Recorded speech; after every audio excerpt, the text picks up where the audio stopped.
Hello అండి. ఈ మజ్జిగ పులుసుని తప్పకుండాను ట్రై చేసి చూడండి. ఇక్కడ నేను శనగపిండితోనైతే చేశాను. ఇక్కడ మటర్ కర్రీ అని కూడాను పిలుస్తారండి.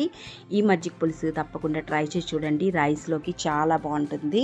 సో, తప్పకుండా నచ్చుతుంది మీ పిల్లలకి. ఇక్కడ నేను నాకెంత కావాలో అంతకు మజ్జిగ అనేది చిలికించుకొని అయితే తీసేసుకున్నాను.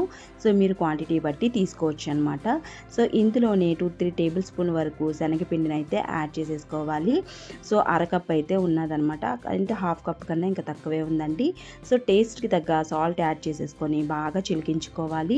సో, మనకి ఈ బేసన్ అనేది బాగా మిక్స్ అవ్వాలన్నమాట. ఉండలు లేకుండా ఉండాలండి. సో, అంతవరకు బాగా మిక్స్ చేసుకోండి. సో, ఈ విధంగా చిలికించుకుంటే మొత్తం అంతా కూడాను ఇలాగా రెడీ అయిపోతుందనమాట. సో, మొత్తం ఉండలు లేకుండా ఇలా కలిపేసుకొని పక్కన పెట్టేసుకొని ఒక కడాయి తీసుకొని అందులోనే కొద్దిగా ఆయిల్ అయితే యాడ్ చేసుకొని ఆవాలు, జీలకర్ర గింజలను అయితే యాడ్ చేసేసుకొని ఒక పెద్ద ఉల్లిపాయ అలాగే 2 పచ్చిమిర్చిని అయితే యాడ్ చేసేసుకోండి. యాడ్ చేసుకొని 1 నిమిషం పాటు బాగా వేయించుకోవాలి. సో, ఇలా వేయించుకున్న తర్వాత ఇక్కడ వెల్లుల్లి ముక్కలు అయితే యాడ్ చేసుకుంటున్నానండి కొద్దిగాను. అలాగే కరివేపు పాకు కూడాను యాడ్ చేసేసుకొని ఇంకొక 1 నిమిషం పాటు వేయించేసుకోవాలి. సో, లైట్‌గా కలర్ చేంజ్ అవుతుంది కదా! సో, అప్పుడు ఇక్కడ నేను ఫ్రెష్ మటర్ అయితే యాడ్ చేసుకున్నాను. వీటి మటర్ కర్రీ అంటారు కదా! సో, అందుకే నేను మటర్ వేసుకుంటున్నాను. సో, మీకు మటర్ దొరకకపోతే స్కిప్ చేయొచ్చు. అలాగే ఇందులోని చిటికెడు పసుపు, అలాగే చిటికెడు కారం, అలాగే ఇందులోని ధనియా పౌడరు, అలాగే జీలకర్ర పౌడర్ కూడాను వేసేసుకుంటున్నానండి. పావు చెంచా వరకు వేసుకోండి. సో, టేస్ట్ చాలా బాగుంటుంది. ఇంకా ఇలాగా కొద్దిగా కలిపేసుకున్నాక మూత పెట్టేసుకొని 1 నిమిషం పాటును కుక్ చేసుకోవాలన్నమాట.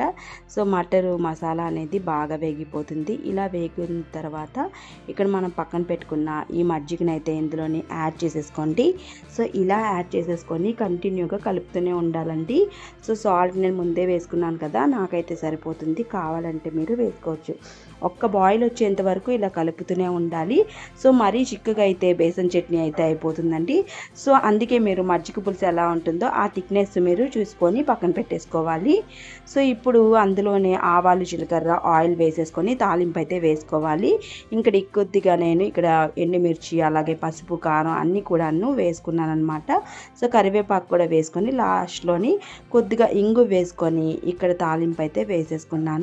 సో, ఇలా వేయించుకుంటే చాలా టేస్టీగా ఉంటుంది. ఈ తాలింపుని ఇప్పుడు మనం ఆ మటర్ కర్రీలోనైతే యాడ్ చేసేసుకోవాలి. మజ్జిగ పులుసులోని చాలా బాగుంటుంది. తప్పకుండా ట్రై చేసి చూడండి. ఎలా వచ్చిందో తప్పకుండా కామెంట్ చేయడం అస్సలు మర్చిపోద్దు.